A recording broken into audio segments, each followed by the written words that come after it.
Chers auditeurs sur Alliance 92, bonjour. En ce jour, nous recevons la présidente du groupement des entreprises de Madagascar, Madame Nour Ndjema-Mounzerson. Bonjour à vous. Bonjour. Et bonjour aux auditeurs d'Alliance 92. Oui, si l'on suit les actualités, les avis politiques sont bien dans une dynamique d'appréciation de part et d'autre, mais l'économie en soi, vous en tant que du groupement, comment voyez-vous les choses de votre côté si on parle économie? Écoutez, si on parle économie, disons que la situation est, je dirais pas que c'est la grande euphorie, je ne dirais pas non plus que c'est complètement insatisfaisant, parce on doit quand même reconnaître que l'année dernière, on a fait, la plupart des entreprises ont bien travaillé, ont eu un chiffre qui était satisfaisant, mais on sait que on pourrait faire beaucoup mieux, tellement plus si les conditions étaient réunies. Oui, des conditions justement, vous avez fait beaucoup d'interpellations ces derniers temps par rapport à l'insécurité, par rapport aussi à l'augmentation de l'énergie en soi, et il y a eu également le mouvement Oxay. Ça aboutit à quoi, tout compte fait, de cette interpellation au niveau des responsables? Écoutez, c'est toutes ces interpellations pour le moment. Donc sur l'énergie, on a écrit, on a déjà parlé de ce problème au président de la République en décembre. Nous avons écrit et nous n'avons toujours pas de réponse. Donc on va peut-être relancer les réponses en ce qui concerne l'énergie.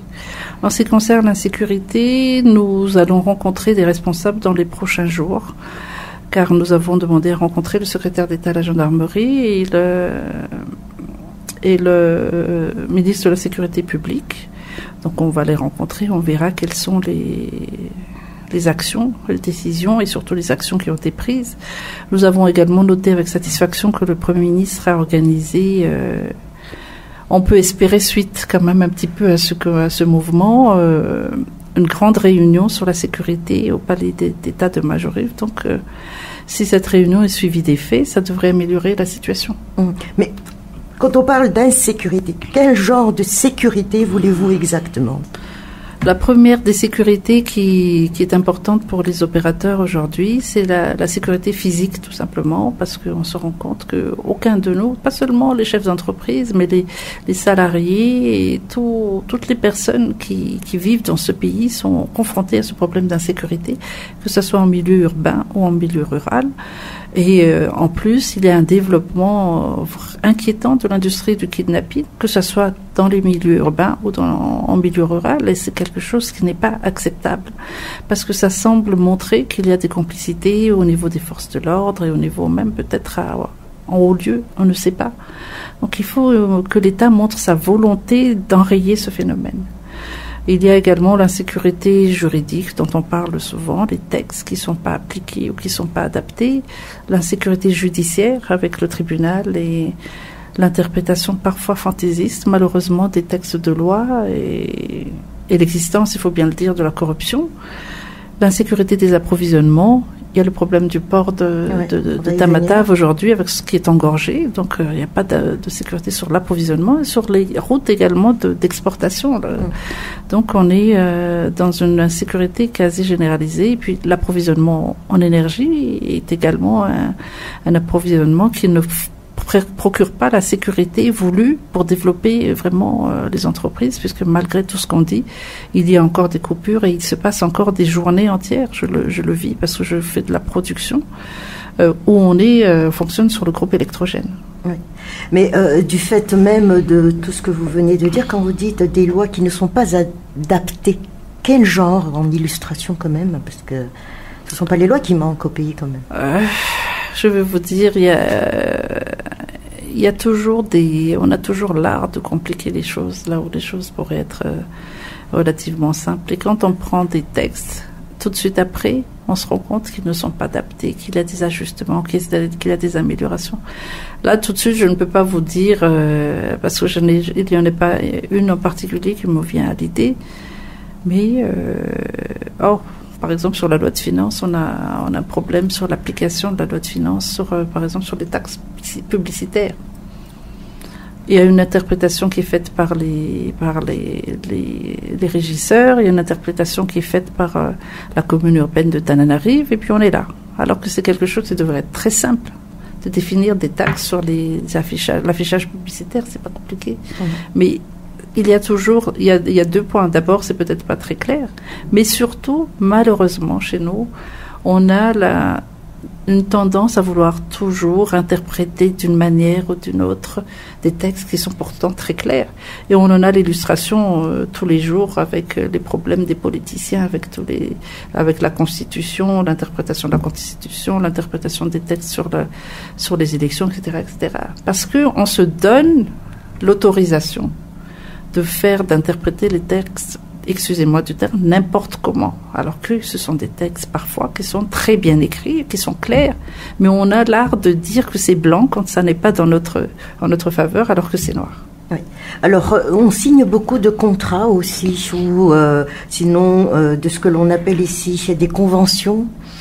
Par rapport à vous, en tant qu'entrepreneur du groupe, donc, est-ce que cela veut dire que on vous contacte pour qu'il y ait de tels allègements ou autres améliorations dans des coopérations par rapport donc aux conventions signées? Malheureusement, il y a beaucoup de conventions dont on n'est pas du tout informé. Et c'est quand même, parfois, c'est inquiétant parce que ce sont des conventions qui ont des impacts très immédiats et très directs sur l'activité des entreprises. Et on ne peut que déplorer. Par exemple, plusieurs fois, le secteur privé a dit, par exemple, quand on a signé l'accord avec la zone de libre-échange comme ça et celle de la SADC, il n'y a pas eu vraiment de concertation avec le secteur privé. Ça a été signé par les autorités. Aujourd'hui, la semaine dernière, ou il y a 15 jours, je ne sais plus, il y a eu la signature de la zone de libre-échange continentale, qui est une zone de libre-échange qui englobe toute l'Afrique. Nous avons été alertés que Madagascar était représenté au Rwanda, et donc j'ai contacté le ministère du Commerce, qui m'a donné l'assurance qu'on ne signerait pas dans la matinée. Et dans l'après-midi, j'ai appris que finalement, Madagascar a fait ce qu'il fait toujours, s'aligner sur tous les autres, par peur peut-être de se distinguer ou peur de défendre directement ou clairement ses intérêts. On a fini par signer cet accord et j'espère qu'on aura encore la possibilité d'organiser une concertation et de revenir dessus. Mais n'empêche, des accords, des conventions de partenariat interpays ou autres, si l'on voit quand même sur le tableau international, continental même, Madagascar n'est pas vraiment dans une bonne position si on parle de développement économique, par exemple. Mais ça fait partie des choses qu'on fait pour faire. Je suis désolée, on fait souvent, à Madagascar, on fait pour faire. On signe des conventions, on signe des accords, et je suis certaine qu'il y en a des dizaines, même des centaines qu'on a signés, sans qu'il y ait quelqu'un qui se préoccupe de leur impact, de leur mise en œuvre, parce qu'il y a peut-être des conventions qui sont intéressantes. Je suis certaine qu'il y a des conventions intéressantes pour Madagascar. Mais on ne se donne pas la peine de voir qu'est-ce que cela a comme implication sur la gestion économique du pays, sur les entreprises. Est-ce qu'on ne doit pas faire connaître un peu mieux aux entreprises quelles conventions on a signées, quels sont les impacts, comment on pourrait exploiter ensemble ces conventions, parce que l'économie ne peut pas marcher toute seule si l'État facilitateur est défaillant, et c'est ça notre problème. On ne demande pas que l'État nous aide ou qu'il nous donne des subventions, c'est pas du tout cela, mais qu'il facilite, qu'il allège les procédures, qu'il facilite les exportations et le fait même de créer, de faire tourner une entreprise. Mais par exemple, il a été dit aussi qu'il y a eu quand même une amélioration de création d'entreprises, mais cela n'empêche pas pour autant que des non conditionnels donc de la norme pilulent encore au pays. Est-ce à dire que c'est une fuite par rapport toujours aux problèmes fiscaux, ou est-ce que qu'est-ce qui se passe? Pourquoi on opte toujours pour l'autre direction qui ne convient pas? Le secteur informel est toujours là. Le secteur informel est toujours là et effectivement, il est clair que c'est plus facile de ne pas payer les impôts, de ne pas payer la CNAPS et l'HOSTI et de prendre les bénéfices et de les mettre dans sa poche. C'est ça. Et puis aussi, pour leur défense, je dirais, il y a aussi le fait que les procédures sont tellement compliquées et que en fait ça décourage les personnes même de bonne volonté. J'ai rencontré des chefs d'entreprise, petites entreprises informelles qui ont dit oui, mais on était là, mais finalement on a décidé de pas continuer à se faire connaître par le fisc parce que c'est trop compliqué, parce que c'est trop lourd comme taxation, et peut-être qu'il faut voir effectivement une taxation légère, forfaitaire, rapide. Ça existe pourtant, il y a un impôt synthétique, mais apparemment ça ne satisfait pas encore les entreprises du secteur informel. Et puis je vous dis, c'est tellement facile, et malheureusement l'État accepte, puisque ces entreprises continuent d'exister. L'État n'accepte peut-être pas formellement en tant qu'État, mais les personnes de l'administration acceptent parce qu'elles tolèrent, malheureusement parfois en contrepartie de corruption, que ces entreprises subsistent. Et il y a même des entreprises qui se disent formelles, qui payent très peu d'impôts parce qu'elles s'arrangent avec certains inspecteurs malhonnêtes des impôts. Donc voilà. Alors ça y est, c'est déclaré maintenant, les travaux du port vont débuter. Grands travaux quand même, création de nouveaux quais, le C4 par exemple, ou encore...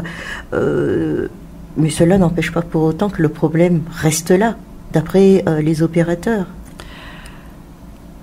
Si l'on parle de transport maritime. J'allais dire, Dieu merci, on va commencer ces travaux. Mais on est tellement en retard. Et on va souffrir encore jusqu'en 2025 ou 2026 si on ne met pas des solutions intermédiaires pour résoudre le problème. Parce que qu'est-ce qu'on va construire? On va construire un quai qui, d'après ce que je comprends, va tripler la capacité. On va construire des aires de stockage. Ce qui nous fait défaut cruellement aujourd'hui. Il n'y a pas assez d'aires de stockage, il n'y a pas assez de quais. Les aires de stockage, on peut encore résoudre en mettant, par exemple, des ports secs à court terme, court moyen terme. On peut également autoriser de plus en plus les entreprises, mais c'est toujours l'idée de ports secs, à dédouaner ailleurs. Ça peut être d'une certaine manière résolu en ayant également aussi une rationalisation des sorties du port, une accélération des procédures de dédouanement, etc. En ce qui concerne le quai, ça va être un peu plus difficile. Surtout, je pense que l'effort devra porter sur MIC-TSL pour l'amélioration et l'accélération des opérations de débarquement des containers sur les bateaux. Parce que si on a des aires de stockage qui sont disponibles et que le débarquement des containers est lent, ça ne changera pas beaucoup le problème. Mais il est évident qu'il faut que le gouvernement prenne des mesures drastiques à court terme et prépare un moyen terme qui nous permettra de tenir jusqu'en 2025 où le quai et les aires de stockage seront opérationnelles. Parce que sinon, on va perdre des millions, des dizaines et peut-être des centaines de millions d'exportations. Et c'est déjà le cas aujourd'hui. Les entreprises franches perdent des marchés. Il y a des clients qui sont partis parce qu'il y a eu des retards. Au lieu d'avoir des délais de livraison de 45 jours, les entreprises ont des délais de livraison de 100 jours. On est sanctionné.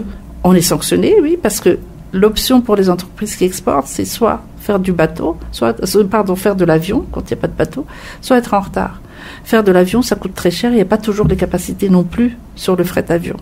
Donc, on peut comprendre que les entreprises, les clients qui sont par exemple dans le secteur textile-habillement, annulent les commandes. Parce que si vous faites des commandes pour l'hiver, vous n'allez pas recevoir vos vêtements en plein été et ça ne servira plus. L'année prochaine, ils ne seront plus à la mode. C'est très compétitif et ça tourne très vite, la mode. Surtout dans le textile-habillement. Donc là, on est déjà en danger. On a déjà perdu au moins un gros client que je ne citerai pas à Madagascar. Même cas quand même pour l'importation, les intrants. Même cas pour les intrants, parce que les industries ne peuvent pas tourner si elles n'ont pas les intrants. Moi-même, je suis dans l'impression, on manque de médias pour imprimer aujourd'hui. Alors, on n'a que des contrats sans trahir des secrets, par exemple. On doit faire des impressions pour le recensement général de la population, mais si on n'a pas de support de matières premières pour imprimer, qu'est-ce qu'on peut faire? Donc, il y a beaucoup de secteurs de l'économie qui commencent à être touchés. Je vois aussi chez mes fournisseurs qui me disent, par exemple, que le fer commence à manquer, et ainsi de suite. Il y a beaucoup d'intrants et de matières premières qui commencent à manquer à Madagascar, et ça commence à devenir dramatique. Mais on peut pas, est-ce que lors de vos discussions, on ne peut pas se tourner vers d'autres ports de chez nous? Alors, effectivement, dans les solutions à moyen terme qu'il faudrait étudier au moins avant de les écarter, il a la possibilité de se tourner vers d'autres ports. Donc, il y a déjà des importateurs aujourd'hui qui font débarquer leurs marchandises à Majinga. Mais Majinga n'est pas très bien adapté. Parce que Majinga, les bateaux ne peuvent pas accoster à quai. Ils restent au large, donc il faut des barges pour transporter. Et deuxièmement, Majinga est un port qui est relativement petit. Il y aurait une solution, peut-être, c'est Ewal. On sait que le port d'Ewal n'est pas utilisé à pleine capacité depuis qu'il est là. Donc aujourd'hui, le port d'Ewal met son offre sur la table en disant on pourrait peut-être orienter les bateaux sur Ewal, débarquer les containers et les dispatcher à partir d'Ewal, mais il faudrait qu'il y ait du cabotage. Parce que, effectivement, comme la route n'est pas faite sur Fort-Dauphin, elle n'est pas faite jusqu'à Fort-Dauphin, on ne peut pas envisager de faire un trajet par camion, d'autant plus que c'est 3 fois plus loin que Tamatave. Donc on pourrait envisager d'avoir un système de cabotage, si c'est possible, national, qui pourrait dispatcher les containers à partir d'Ewal vers Majinga, vers Tamatave ou d'autres ports, Tuléar, Digo. Mais dites-moi, l'Ariard se déprécie. Oui. Ça a un impact aussi chez vous. Oui, la dépréciation de l'Ariard est un souci parce que, en fait, ça renchérit tous les intrants. On achète les intrants en dollars, il me semble, non? Bon, il y a une partie il y a beaucoup de dollars, c'est vrai, il y a une grande partie du commerce extérieur en import et également en export se fait en dollars, mais il y a quand même aussi quelques achats, quelques intrants, des machines, etc., qui arrivent en euros. Et de cela, mode de paiement ou de qu'on contracte donc avec l'extérieur, est-ce que vous faites part dans vos études avant achat ou avant production de ces décalages parfois ou de ce yo-yo des francs?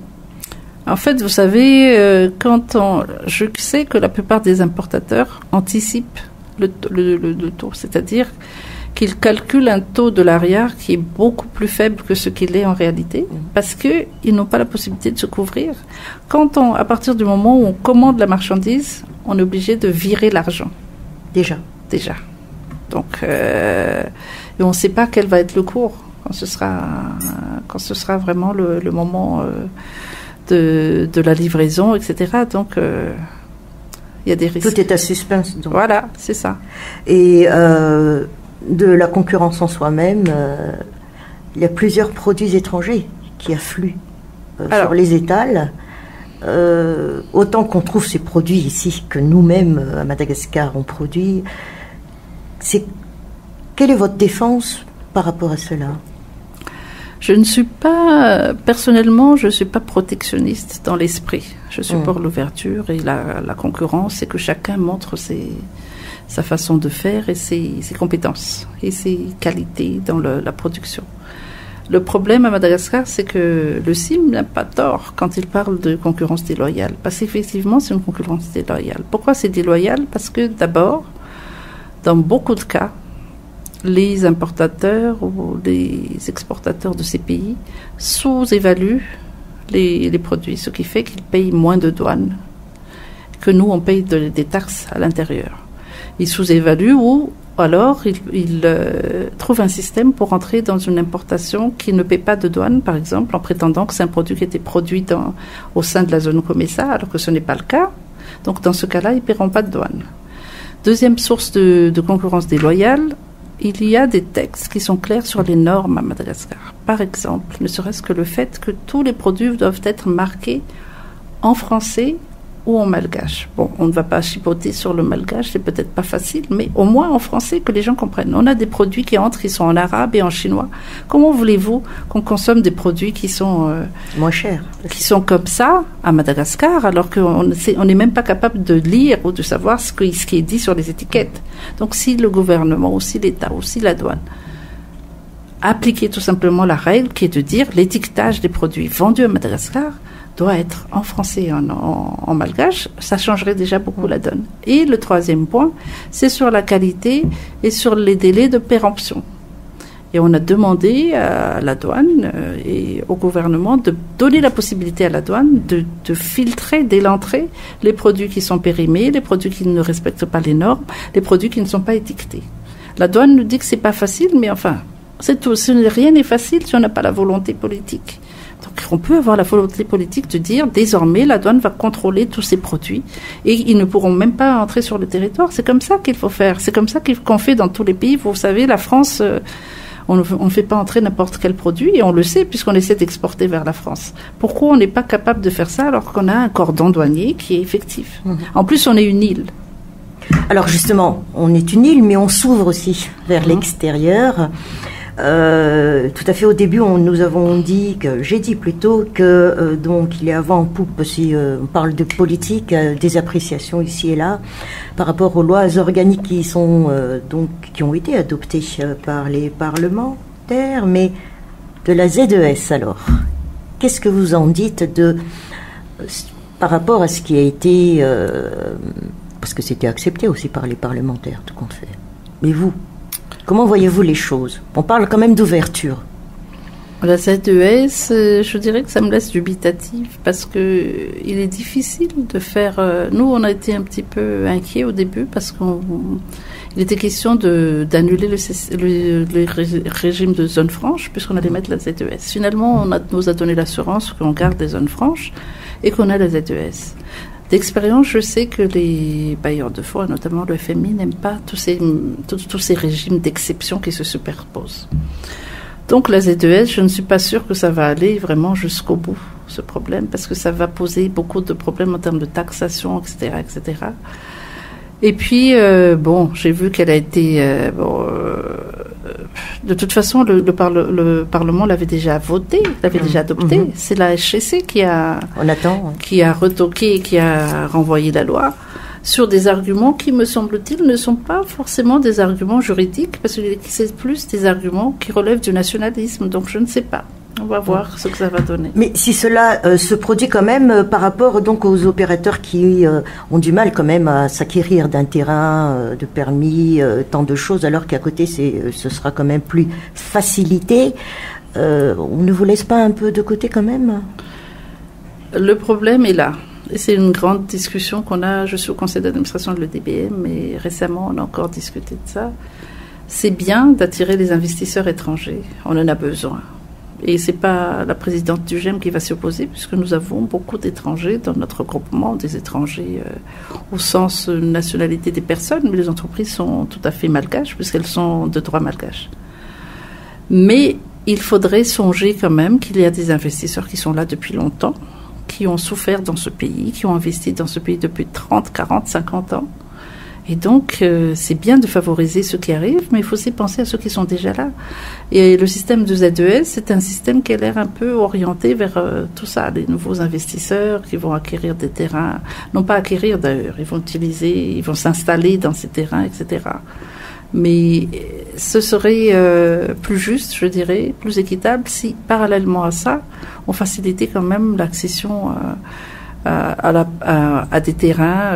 C'est-à-dire aider d'abord ceux qui sont là. Oui, faciliter l'accession à des terrains à ceux qui veulent investir localement et pas forcément dans les zones. Et ça, en fait, la question foncière est une question nationale. C'est pas une question des entreprises seulement. Vous comme moi, et je suis certaine que la plupart des familles, 90% des familles de Madagascar ont des problèmes de foncier, d'une manière ou d'une autre. Donc, c'est vraiment une question qui concerne tout le monde et résoudre la question foncière permettrait d'éviter de faire des régimes spéciaux comme on le fait avec la ZES si on résolvait seulement. Et là il y a une question de volonté aussi parce que je sais qu'il y a beaucoup de résistance dans les services fonciers. Si on avait la volonté de mettre à plat une fois pour toutes et de faciliter et de fluidifier la régularisation, l'immatriculation et les transactions dans le foncier, on n'aurait même pas besoin de faire ça. Et c'est ça le vrai problème ici. On ne s'attaque pas toujours au fond du problème. Par de forme. On met aussi des systèmes d'exception. Les projets dans les ministères, c'est exactement la même chose. Parce qu'on n'a pas les compétences dans les ministères, parce qu'on n'a peut-être pas l'intégrité voulue dans les ministères, on met un projet à côté. Quand le projet s'en va, le problème reste entier. De la même manière, si on ne résout pas le problème du foncier et de l'accès à l'électricité et des infrastructures routières, comment on aura des poches de prospérité dans certaines régions et les autres vont être complètement laissés à l'abandon. Alors le premier semestre, nous sommes en plein dedans. C'est d'ici un mois, ce sera terminé. Trimestre, oui. Comment voyez-vous les choses alors pour vous, le GEM? Écoutez, pour le moment, je n'ai pas encore de retour. On vient de terminer le premier trimestre. Souvent, le premier trimestre, c'est un trimestre où on se tâte un peu, où on ne sait pas encore quelles sont les orientations.